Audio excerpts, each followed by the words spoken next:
Hey, and welcome back to Miss Kitty's Wild West Adventures. You think your family reunions are messy? Try one where your brothers swap badges for bandoliers and gunsling into a hail of bullets. Now that's a reunion no one forgets. Stick around because today we're diving into the Dalton Gang's most audacious and ill-fated heist, the Coffeeville Shootout.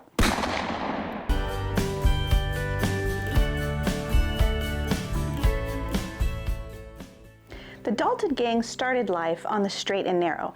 Three of the Dalton brothers, Bob, Grat, and Emmett, began their careers as U.S. deputy marshals in the late 1880s, serving respectable sentences of justice in Arkansas and the Osage Nation before trading their badges for pistols. Their older brother Frank was a deputy marshal too, until he fell in the line of duty in 1887, a loss that embittered the Daltons and pushed them toward the outlaw life. After Frank's death, Bob and Grat held down federal jobs in Wichita. Bob even hired young Emmett as a jail guard before the allure of easy money lured all three down a darker trail. By 1890, the marshals were bored with meager salaries and started supplementing their income the hard way by stealing horses in the Indian Territory. Their exploits quickly ramped up to train robberies and daylight bank holdups across Kansas, Oklahoma, and even California, earning them a reputation of some of the West's most prolific stick-up artists.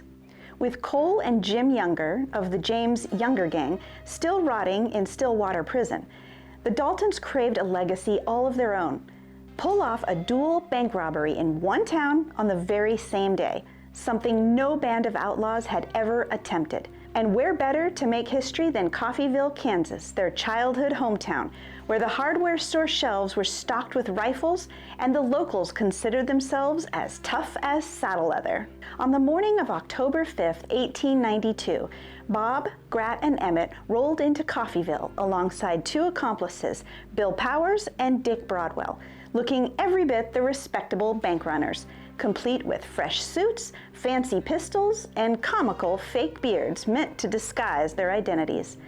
They tied their horses in what locals now call Death Alley and swaggered to simultaneous hits on the Condon National Bank and the First National Bank. But the Daltons hadn't counted on the eagle eyes of their former neighbors. Almost at once, townsfolk recognized the brothers and raised the alarm. Citizens looted Isham hardware for weapons, while sheriff's deputies mounted a defense around the banks.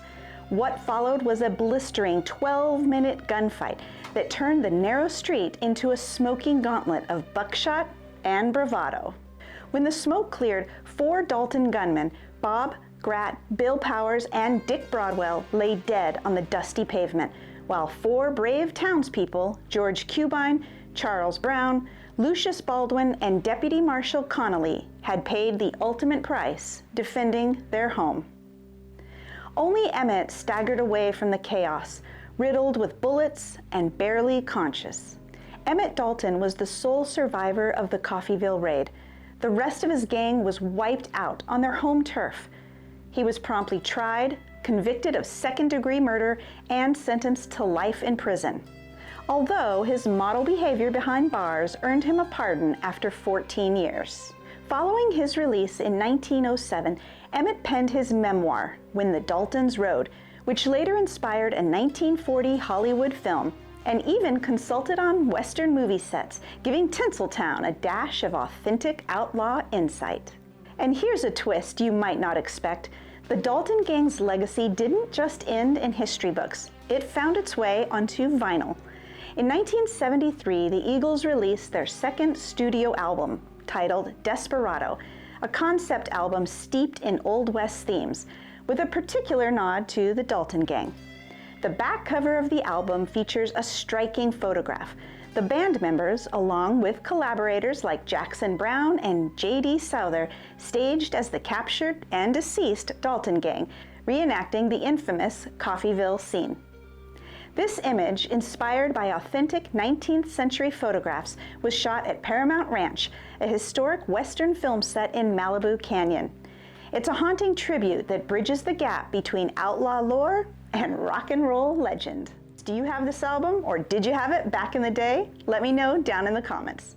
Today, the town that beat back the Dalton brothers preserves its legacy at the Dalton Museum in Coffeeville, where you can see artifacts and even the court records from Emmett's trial, a sobering reminder that every legend has its price. So next time you think your hometown's a little too quiet, remember, Coffeeville taught a rash band of brothers that robbing your own neighbors is a surefire way to end up 6 feet under. Don't try this at home, or anywhere else for that matter. Thanks for riding along on this journey, partners. If you enjoyed this tale of family feuds and fast draws, gnaw on that like button and subscribe for more Tales of the Wild West. Until next time, stay sharp, stay safe, and remember, history's never as neat as Hollywood makes it look. And in the meantime, I'll catch you on down the trail. Now that you've heard the tale of the Coffeeville shootout, Miss Kitty's gonna go get herself some coffee as well. Cheers, partners!